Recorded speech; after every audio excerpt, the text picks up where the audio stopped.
Notre action va plus être dans la sensibilisation, dans la formation, non seulement des populations, mais aussi de tous les acteurs, aussi bien les entrepreneurs, les entreprises, entre autres. L'objectif, c'est vraiment de mettre tout le monde dans une démarche zéro déchet, c'est-à-dire refuser d'abord tout ce qui est déchet. Après, aller dans tout ce qui est réduction au maximum.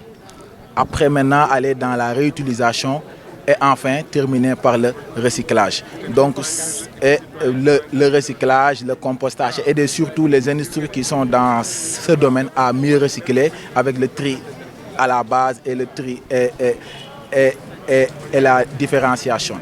Donc nous avons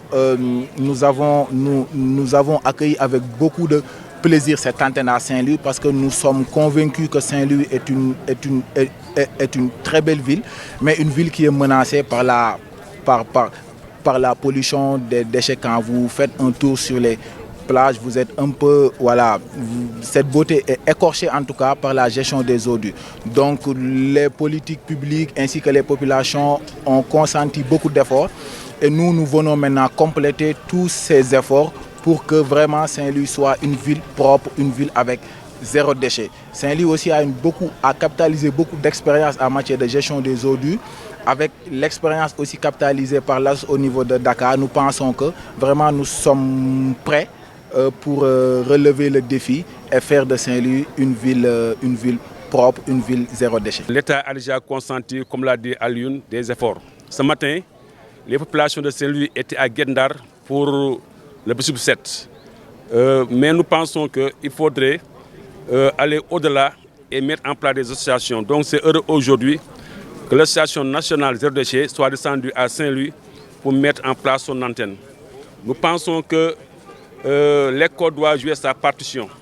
Voilà pourquoi nous lançons un appel à l'association pour dire que voyons ensemble ce que les élèves peuvent apprendre dans le cadre d'une formation pour qu'ils puissent réinvestir ça dans leurs écoles et dans leur environnement. Nous sommes là également en tant que président du conseil de quartier et nous représentons l'ensemble des 22 conseils de quartier de Saint-Louis, mis en place par le maire.